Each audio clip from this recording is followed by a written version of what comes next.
어제 어느 방송국 뉴스 시간에 코로나가 기회다라는 기사가 난 적이 있습니다. 혹시 보셨습니까? 요즘 코로나19 때문에 여러 가지로 힘들어하는 사람들이 너무 많은데 코로나를 기회로 여기는 사람들은 어떤 사람들일까요? 외국의 극히 일부 부유층에 대한 이야기인데요. 이 코로나로 인해서 경제가 많이 어려워지면서 회사 지분이나 주식 등의 이 비현금성 자산 가치가 많이 지금 떨어져 있습니다.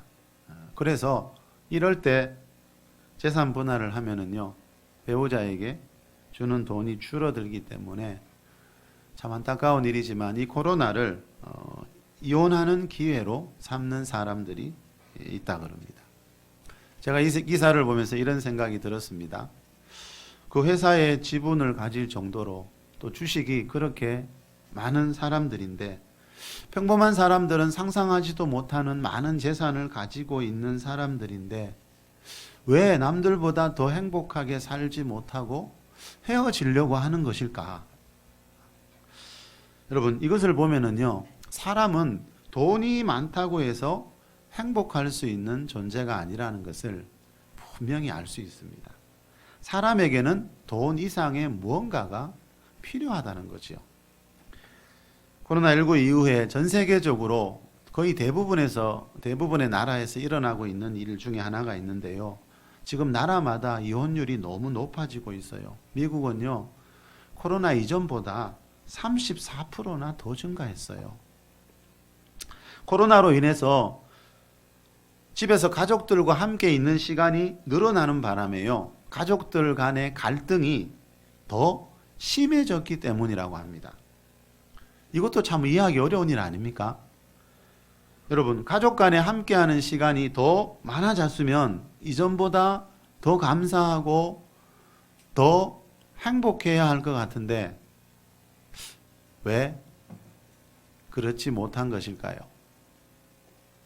디모데후서 3장에 보면은요, 바울이 말세를 살아가는 사람들의 모습에 대해서 이런 예언을 한 적이 있습니다. 사람들이 자기를 사랑하며 감사하지 아니하며, 사람들이요, 자기 자신을 너무 사랑하는 바람에요, 다른 사람에 대한 감사하는 마음이 사라져 버린다는 겁니다.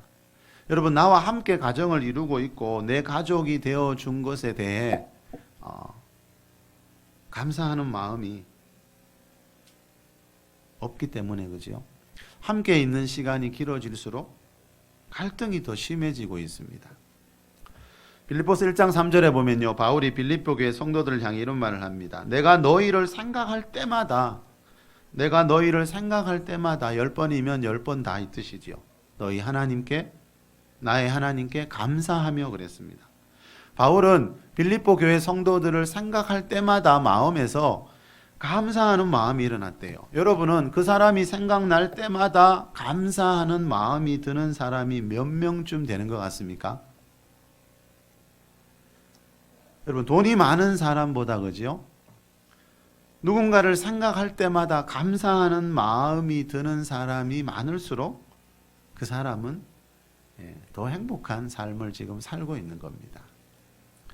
내 가족은 누구보다도 여러분 먼저 감사해야 될 대상입니다. 그리고 내 교회 성도도 마찬가지죠. 바울은 빌립보 교회 성도들 생각할 때마다 제일 먼저 감사하는 마음이 들었어요. 그러면 그 이유가 뭘까요, 여러분? 우리 빌립보서 1장 3절에서 5절 말씀 한번 읽어봅시다. 앞을 보고 다 같이 읽어볼게요. 시작. 내가 너희를 생각할 때마다 나의 하나님께 감사하며 간구할 때마다 너희 무리를 위하여 기쁨으로 항상 간구함은 너희가 첫날부터 이제까지 복음을 위한 일에 참여하고 있기 때문이라. 3절 한번 더 볼까요?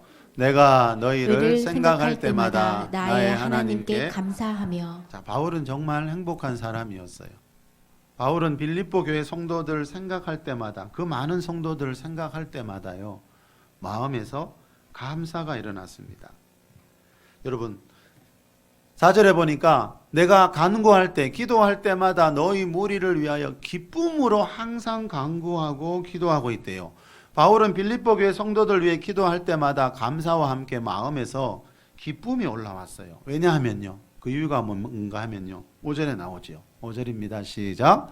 너희가 첫날부터 이제까지 복음을 위한 일에 참여하고 있기 때문이라. 자, 바울이 여러분 빌립보 교회 성도들 생각할 때마다 감사하고 기뻤던 이유는요. 빌립보 교회 성도들이 첫날부터, 무슨 첫날요? 복음을 들은 첫날, 예수 믿은 첫날부터 이제까지 변함없이 복음을 위한 일에 함께 참여하고 있기 때문에, 하나님 나라의 같은 백성이 되었기 때문에 그 빌립보 교회 성도들 생각할 때마다 감사하고 기쁘다는 거지요. 자, 여러분, 이 말은요, 그리스도인들은 이 한 가지만으로도 서로 감사해야 될 대상이라는 거지요. 사도 바울은 지금 어떤 빌립보 교회 성도들의 다른 조건을 이야기하지 않아요. 그 사람들이 신앙이 어떻고 재산이 어떻고 얼마나 배웠고 성공했고, 자, 그런 것 때문에 감사하고 기쁜 게 아니고요. 물론 그런 것도 감사할 일이지만 사도 바울이 지금 말하는 이유는요, 오직 그 빌립보 교회 성도들이 첫날부터 지금까지 변함없는 믿음의 모습으로 함께 하나님을 섬기고 있는 하나님 가족이기 때문에 감사하고 기쁘다는 겁니다. 사도 바울 안에 있었던 이런 감사와 기쁨이 저와 여러분 안에도 있기를 예수님의 이름으로 축복합니다. 미국의 미시간 호수에서요, 배가 뒤집혀서 사람들의 생명이 많이 위태로운 적이 있었습니다. 그때 마침 그 배에 수영 선수가 한 명 있었는데요.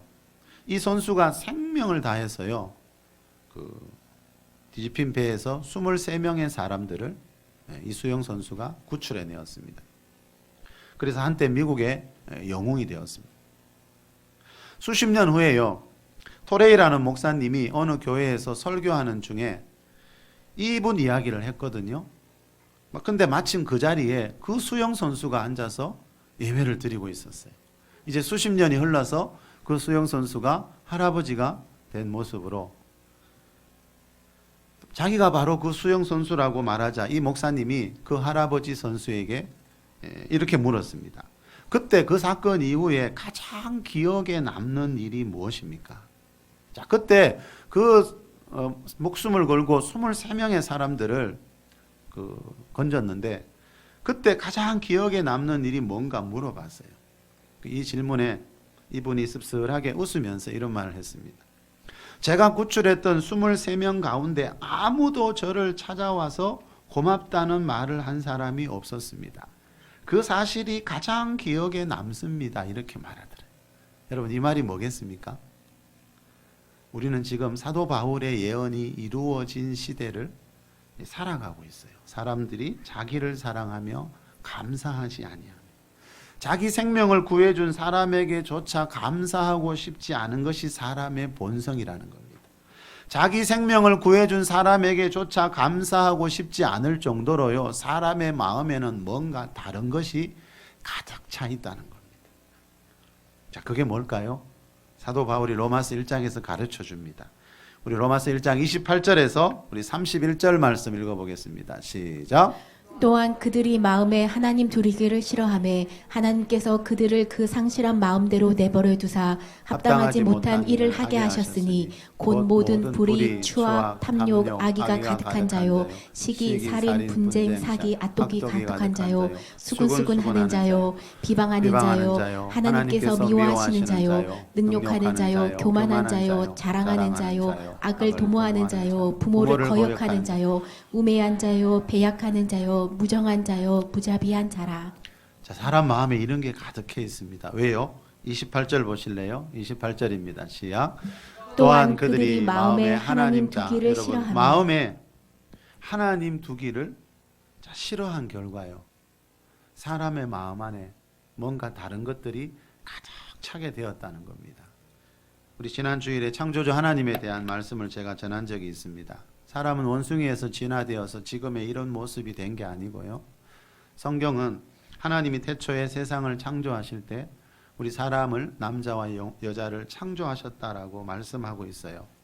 자, 그렇지만 최초의 사람 아담이요, 죄를 지은, 하나님의 말씀을 거역하고 죄를 지은 이후에 그 죄성을 물려받고 태어난 사람들 사람들은요, 마음에 하나님 두기를 싫어하게 되었습니다. 죄와 하나님은 반대입니다. 자, 마음에 하나님 두기를 싫어한 결과 사람들의 마음에 지금 29절 이하에 나오는 것처럼 온갖 악한 성품들로 가득 차게 된 겁니다. 요즘 청소년들, 특히 10대 범죄 문제가 우리나라에서 얼마나 심각한지 그런 기사들이 끊임없이 나오고 있습니다.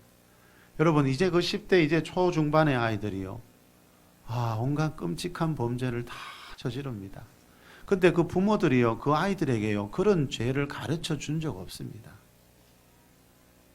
그런 무서운 죄를 가르쳐 준 적도 없고 배운 적도 없는데 사람들은 스스로 짓고 있습니다. 왜요?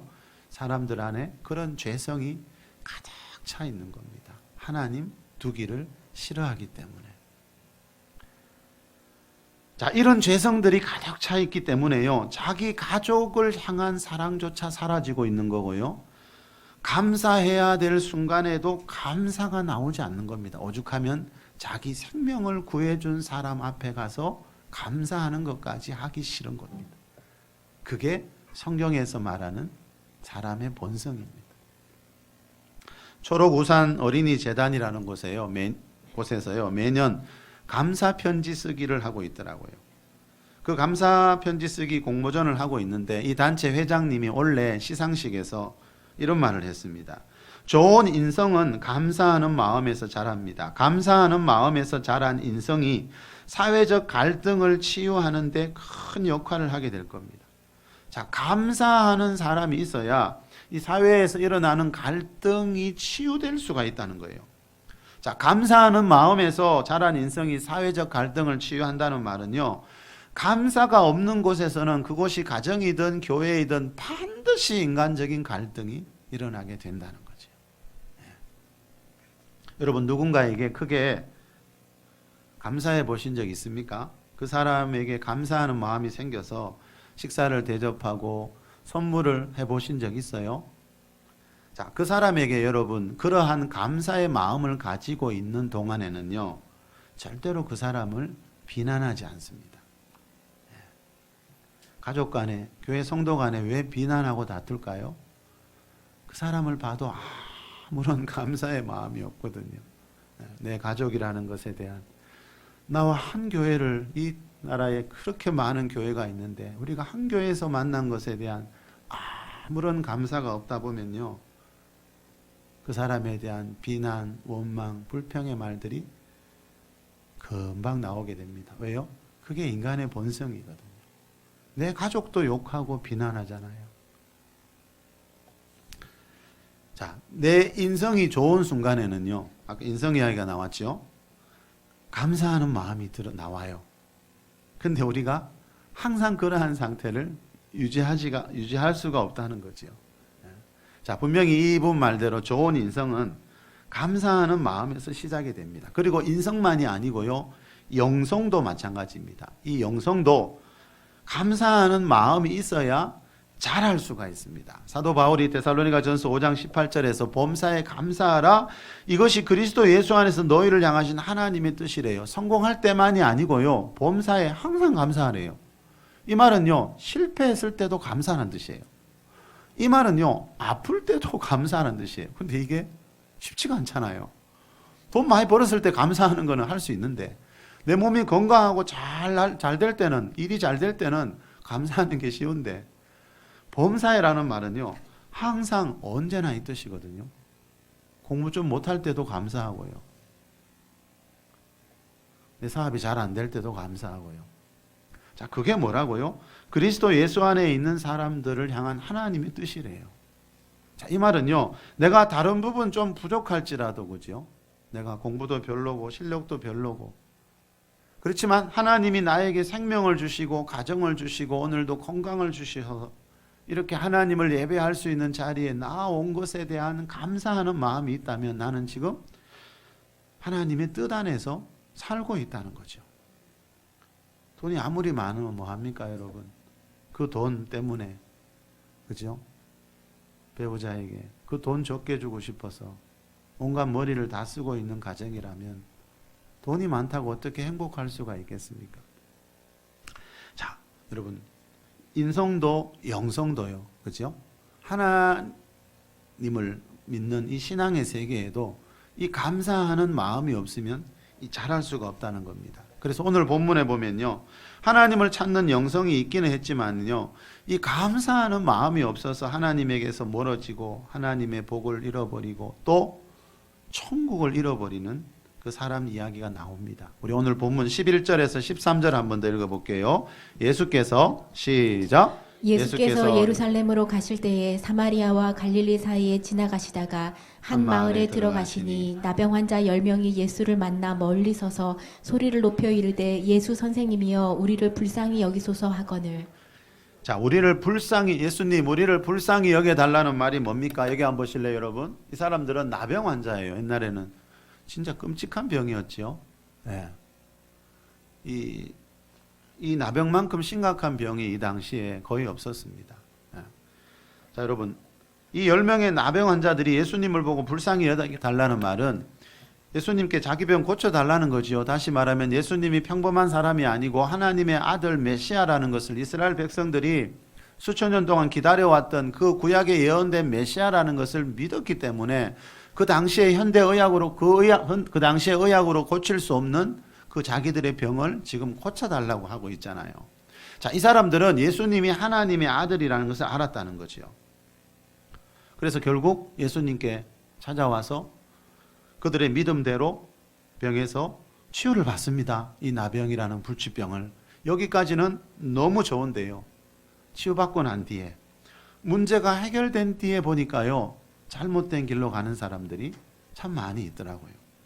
자, 우리 14절부터 18절입니다. 보시고 이르시되 시작. 보시고 이르시되 가서 제사장들에게 너희 몸을 보이라 하셨더니 그들이 가다가 깨끗함을 받은지라. 그 중에 한 사람이 자기가 나은 것을 보고 큰 소리로 하나님께 영광을 돌리며 돌아와 예수의 발 아래 엎드려 감사하니 그는 사마리아 사람이라.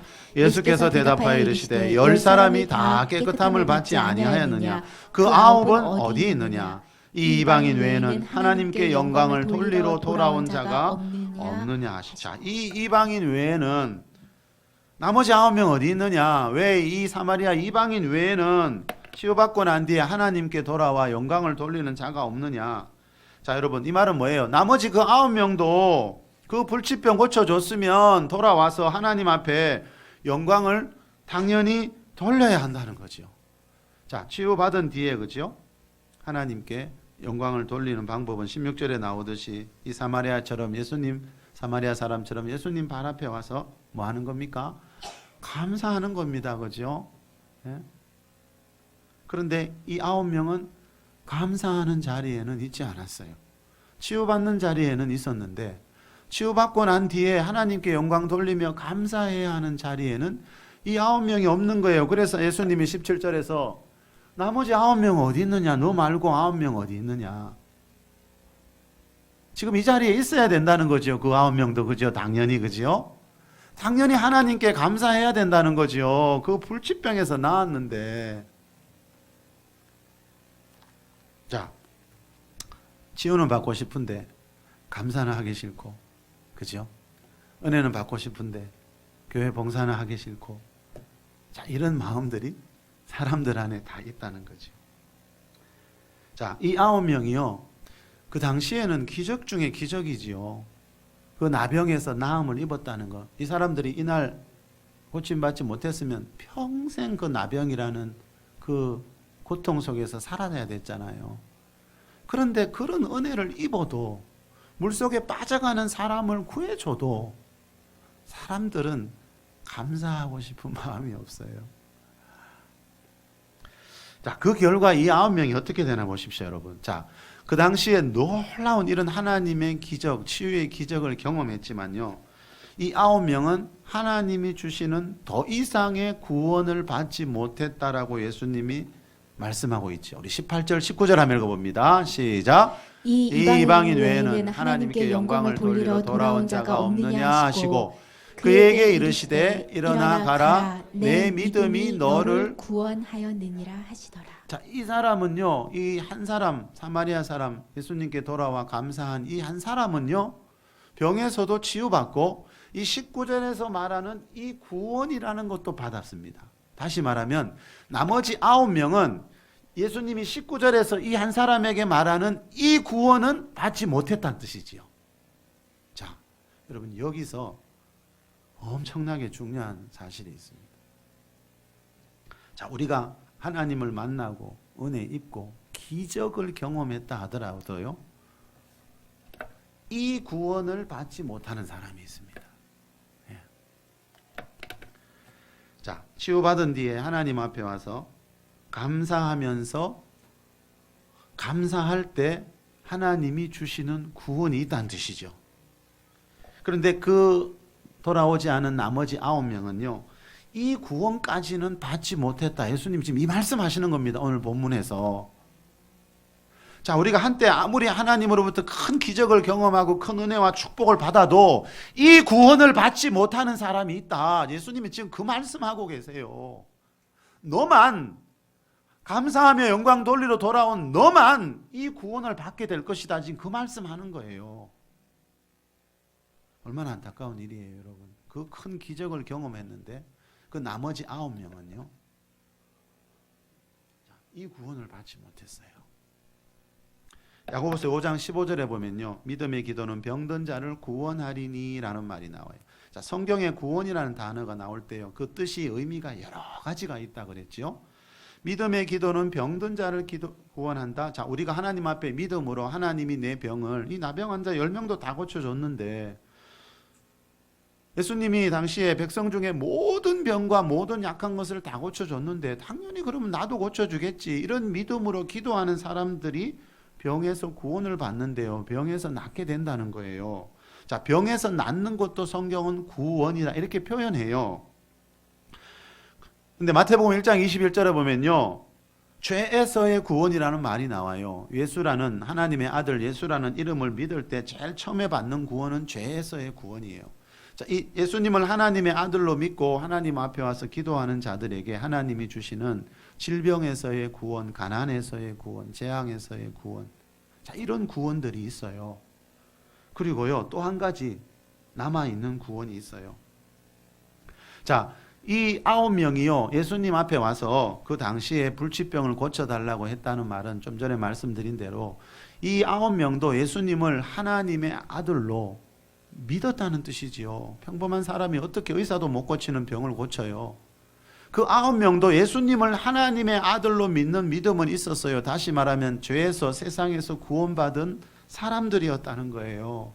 그러나 중요한 것은요, 이 죄에서의 구원이 전부가 아니라는 거예요. 질병에서의 구원이 전부가 아니라는 거예요. 질병에서 구원받은 그 9명이 또 받아야 할 구원이 있었는데 그 9명은 하나님 앞에 돌아와서 감사하지 않는 바람에 이 구원은 받지 못하게 되었다. 네가 받게 되는 이 구원은 받지 못할 것이다. 예수님이 지금 그 말씀하시는 거예요. 죄에서 구원받고요, 질병에서도 구원받았는데 또 받아야 될 구원이 있는데 그 구원을 받지 못하는 사람이 있다라고 오늘 본문은 분명히 말씀하고 있습니다. 자, 여러분 다시 한번 강조하지만요, 우리 19절 말씀 한번 더 읽어볼까요? 18절 19절 이 이방인 외에는 시작. 이 이방인 외에는 하나님께 영광을 돌리러 돌아온 자가 없느냐 하시고 그에게 이르시되 일어나 가라, 내 믿음이 너를 구원하였느니라 예수님이 하시더라. 무슨 말씀하시는지 이해되시지요? 그 9명 어디 있냐 해놓고, 그죠? 이 이방인 사마리아 사람, 이 한 사람 외에는 하나님께 영광을 돌리러 감사하러 돌아온 자가 너밖에 없느냐 하시면서 그에게, 그 사람에게만, 한 사람에게만 하시는 말씀이 네 믿음이, 네 이런 믿음이 너를 구원했다. 이 말은 그 나머지 9명은 이 사람에게 있는 이런 믿음이 없어서 이 구원만은 받지 못했다. 지금 예수님이 무슨 말씀을 하시는가 우리가 분명히 알아야 된다는 거죠. 왜요? 이게 굉장히 중요한 문제거든요. 하나님의 기적을 경험한 사람인데 그 당시에 의술로 고침받지 못하는 질병에서 치유받는 놀라운 기적을 경험했지만 그 9명은 네가 받게 될 이 구원은 받지 못하게 될 것이다. 예수님이 지금 그걸 강조하시는 거예요. 그 9명도 돌아와서 감사하며 하나님께 영광을 돌렸으면 그 9명도 이 구원을 받게 되는데 이 구원은 그에게 돌아온 그 한 사람에게만 예수님이 말씀하셨다는 걸 꼭 기억해야 됩니다, 여러분. 자, 그 나머지 9명도 여러분 분명히 예수님을 하나님 아들로 믿었어요. 그리고요 간절히 기도할 줄도 알았어요. 그래서 예수님 나를 불쌍히 여겨 주십시오. 내 병을 좀 고쳐 주십시오. 이 나병이 얼마나 힘든지 아시지 않습니까? 간절히 기도하는 그런 마음이 있었다니까요. 그렇지만 여러분 한때 기도 생활 아무리 열심히 했다 하더라도요 감사가 없는 신앙은요, 감사로 영광을 돌리지 않는 신앙은 언젠가는 무너지게 된다라는 것을 오늘 본문이 가르쳐주고 있어요. 시편 122편 4절에 보면요, 여호와의 이름에 감사하려고 그리로 올라가는도다. 그리로 하나님의 집 성전을 말해요. 이 시편에 보면은요 이런 부제가 붙어 있어요. 다윗의 시 곧 성전에 올라가는 노래. 무슨 뜻입니까? 다윗과 이스라엘 백성들은요 하나님의 집 성전에 예배하러 올라갈 때 노래 부르면서 올라갔는데요, 무슨 노래예요? 여호와의 이름에 감사하기 위해서, 그죠? 그 감사하는 마음으로 노래하면서 감사하는 마음으로 올라갔다는 거예요. 자, 여러분 우리가 하나님 앞에 예배하는 이유가 은혜 받고 싶고 문제 해결 받고 싶고 병 고침 받고 싶고 그거 잘못된 거 아니에요. 맞아요. 당연히 그래야 돼요. 가난해서 구원받고 싶고 질병에서 구원받고 싶고. 자, 성경은 분명히 말씀하고 있어요, 그 길을. 그러나 그 이전에 먼저 우리가 다윗처럼, 그죠? 하나님 앞에 감사하는 마음으로 나와야 한다는 거죠. 감사하는 자들에게 하나님이 주시는 구원이 또 남아 있어요. 나를 하나님 자녀 삼아 주시고. 여러분 지난 한 주간도 아까 말씀드린 것처럼 여러분 이 한 주간도 세상에 얼마나 많은 사건 사고들이 있었습니까? 그 속에서 지켜주신 거 감사하고, 우리가 돌아보면 감사할 일이 얼마나 많은데요. 다음 주일이 추수감사주일이거든요. 추수감사주일이 아니더라도 다윗은요 성전에 올라갈 때마다 감사의 제물을 들고 감사의 제사를 드리기 위해서 다윗은 성전으로 올라갔다는 거죠. 자, 우리 시편 50편 22절 23절 말씀 우리 한번 보겠습니다. 시작. 하나님을 잃어버린 너희여 이제 이를 생각하라. 그렇지 아니하면 내가 너희를 찢으리니 건질 자 없으리라. 감사로 제사를 드리는 자가 나를 영화롭게 하나니 그의 행위를 옳게 하는 자에게 내가 하나님의 구원을 보이리라. 자, 이 23절 말씀이요 세번역 성경에 이렇게 번역되어 있습니다. 좀 쉽게, 감사하는 마음으로 제물을 바치는 사람이 나에게 영광을 돌리는 사람이니 내가 나의 구원을 보여주겠다. 자, 여러분 하나님께 어떤 감사할 일이 있어서 감사의 제물을 들고 예배하러 온 사람에게 하나님이 하시는 말이에요. 감사하는 마음으로 제물을 바치는 사람이 나에게 영광을 돌리는 거다. 내가 그 사람들에게 나의 구원을 보여주겠다. 자, 감사하는 사람들에게 하나님이 보여주시려고 하는 구원이 남아 있는데 그 9명은 어디 갔느냐 이 말이에요. 왜 문제만 해결되면 기도 응답만 받으면 교회에서 멀어지느냐 이 말입니다. 예. 하나님을 잊어버린 너희여 22절에. 자, 하나님을 잊는 가장 빠른 방법이 뭔지 아세요, 여러분? 감사로 제사를 드리지 않는 겁니다. 내 문제만 해결받고 싶은 그런 마음 가지고 있으면 언젠가는 하나님을 잊어버리게 됩니다. 그 9명의 사람들처럼. 며칠 전에 어느 목사님이요, 제가 아는 어느 목사님이 밴드에 글을 올렸는데 내 수술 받은 동생이 많이 위독해져서 지금 병원에 가는 중인데 목사님들 기도해 주세요 하고 글을 올렸어요. 여러분 지난 한 주 동안요 우리나라만 해도 병원에서 수술 받은 사람들이 엄청날 겁니다. 지금요 병원에 입원해서 제대로 먹지 못하고 걷지 못하는 사람들 무궁무진하게 많습니다. 자, 여러분 교통사고나 어떤 사고로 다치고 사망한 사람들이요 한 주간만 해도요 어마어마한 숫자일 겁니다. 자, 우리는 여러분 오늘 두 발로 걸어서, 그죠? 이렇게 하나님 앞에 와서 예배하고 있는데 여러분 하나님 나라에 우연이 없다지요. 하늘에 나는 새 한 마리도 하나님의 뜻이 아니면 떨어지지 않는데요. 하나님이 인간의 생사화복과 세상의 역사를 주관하고 계시는데 그 가운데서 내가 지난 한 주 동안 건강하게 이렇게 살아온 거. 가정이 있고 가족이 있고 먹을 양식이 있고 여러분 우리가 생각해 보면 감사할 일이 얼마나 많은데 여러분 이런 감사가 우리 안에 없다면 내 마음은 지금 뭔가 심각한 상태에 있는 겁니다. 자, 감사로 제사를 드리는 자가 되라고 말하는 이유는요. 감사가 없는 제사는요. 하나님을 영화롭게 하지 못하기 때문이에요. 구약에 보니까 하나님이 받지 않는 예배가 훨씬 많지요. 와, 성전까지 와서 제물까지 드리면서 하나님 앞에 예배 드렸는데 하나님이 받지 않는 예배가 구약에는 훨씬 더 많이 나옵니다. 다시 말하면 예배자 중에 연락되지 않는 하나님께 연락되지 않는 예배 드린 사람이 구약 역사에 보면 굉장히 많았다는 거죠. 자, 감사로 우리가 제사를 드려야 하는 중요한 이유 중에 하나. 우리 23절 한 번만 큰 소리로 읽읍시다. 시작. 감사로 제사를 드리는 자가 나를 영화롭게 하나니 그의 행위를 옳게 하는 자에게 내가 하나님의 구원을 보이리라. 자, 감사하는 마음으로 제사 드리는 자에게 하나님이 보여주시고 싶어하는 구원이 남아있다는 것을 여러분 꼭 기억할 수 있길 바랍니다.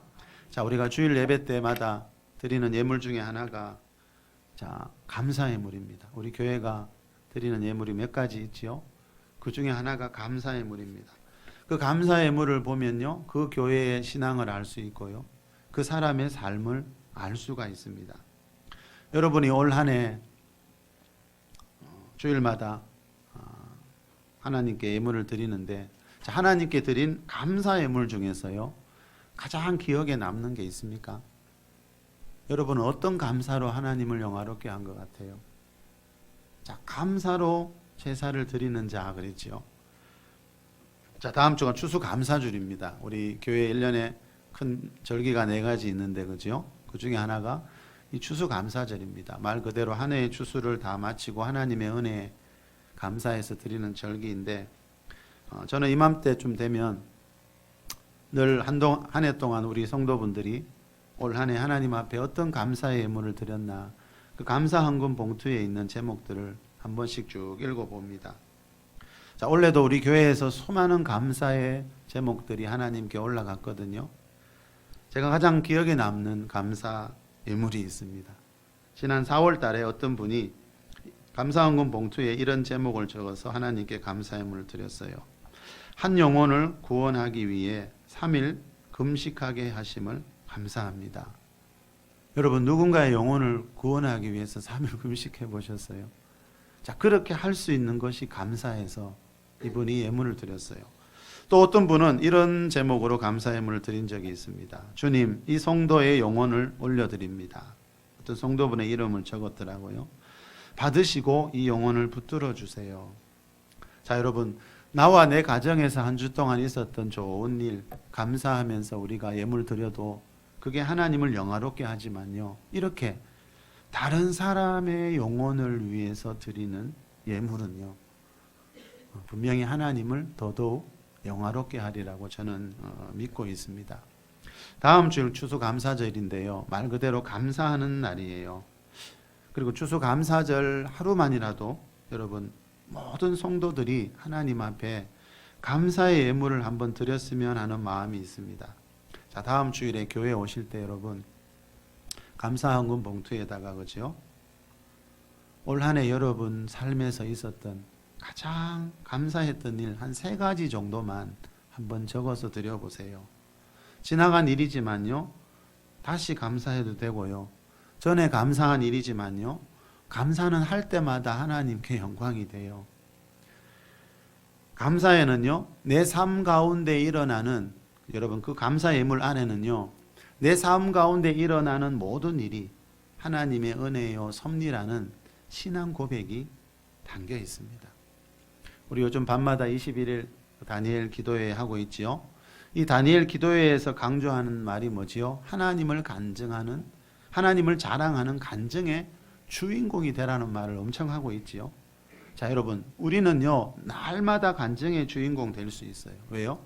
내가 하나님께 감사할 때마다 나는 하나님을 영화롭게 하기 때문에요 나는 매일 지금 이 순간에도 간증의 주인공이 될 수 있어요. 자, 그리고 또 누군가에게 감사할 일이 있을 때, 그죠? 사람에게 감사하는 일도요, 하나님이 내게 주신 간증 중에 하나입니다. 자, 오늘 이 예배를 통해서 여러분, 우리가 사람과 하나님에 대한 이 감사하는 마음이 다시 한번 우리 안에서 일어날 수 있기를 바랍니다. 그래서 하나님을 영화롭게 하면서, 그리고 하나님이 주시는 남아있는 구원을 경험하는 삶이 될 수 있기를 예수 그리스도의 이름으로 축복합니다. 우리 잠시 기도합시다.